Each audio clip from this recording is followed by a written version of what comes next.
In this podcast episode, Peter Boghossian discusses the importance of critical thinking and the failure of the education system to teach it effectively. He distinguishes between passive failure, where critical thinking is not taught, and active failure, where incorrect information is taught, leading to a distorted worldview.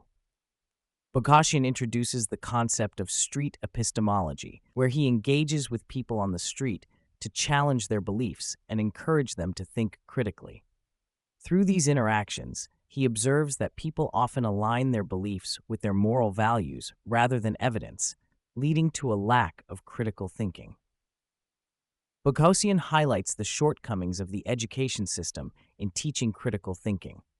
While the system focuses on teaching skills like inference and evaluation, it fails to cultivate the necessary dispositions, such as being willing to revise beliefs based on evidence. This lack of emphasis on critical thinking leads to an artificial confidence in beliefs and a reluctance to consider alternative viewpoints. Boghossian points out that educational institutions have become ideological mills, promoting a specific moral ideology and discouraging dissenting views. This indoctrination extends to teachers, who then pass on these beliefs to students, creating a cycle of conformity and stifling critical thinking. When conducting street epistemology exercises with college students, Boghossian encounters resistance from those who have been indoctrinated with a particular ideology. These students struggle to defend their beliefs when challenged and often lack exposure to opposing viewpoints, making it difficult for them to engage in meaningful dialogue. Boghossian discusses the discomfort that comes with having one's beliefs challenged and the tendency to conflate beliefs with identity. He emphasizes the importance of separating ideas from identity to facilitate open-mindedness and intellectual growth. Boghossian highlights the role of colleges of education in perpetuating ideological indoctrination. He suggests that reforming these institutions or creating new ones may be necessary to promote critical thinking and intellectual diversity.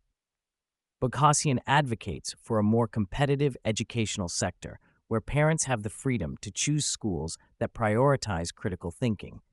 He believes that competition would lead to better outcomes for students and foster a culture of intellectual curiosity and reflection.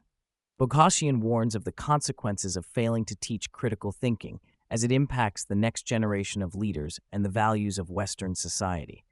He stresses the importance of developing the dispositions necessary for economic prosperity and understanding the foundations of our institutions.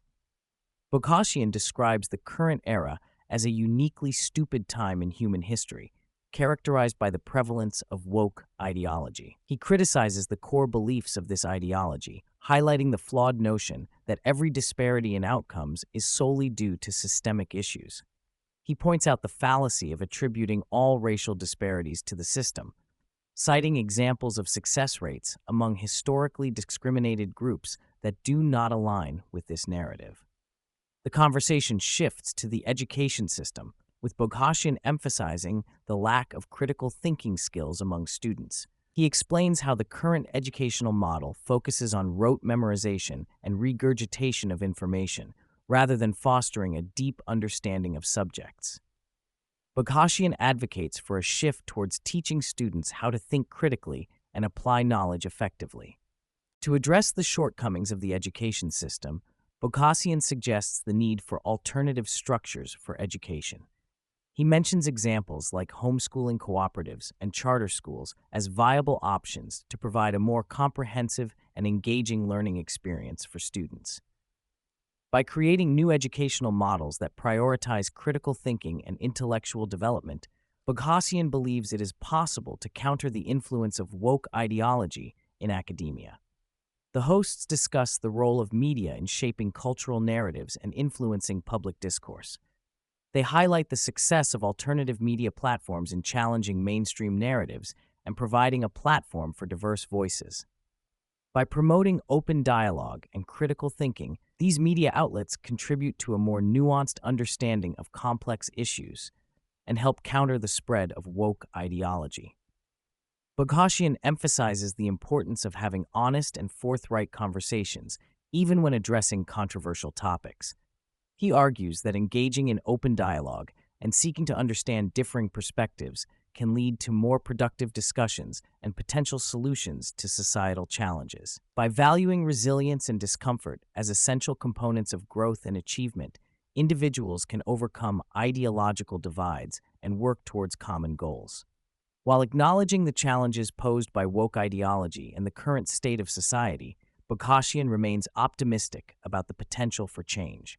He highlights the power of cultural shifts, media influence, and individual actions in challenging prevailing narratives and promoting critical thinking. By modeling respectful dialogue, listening to diverse viewpoints, and prioritizing understanding over persuasion, individuals can contribute to a more informed and engaged society.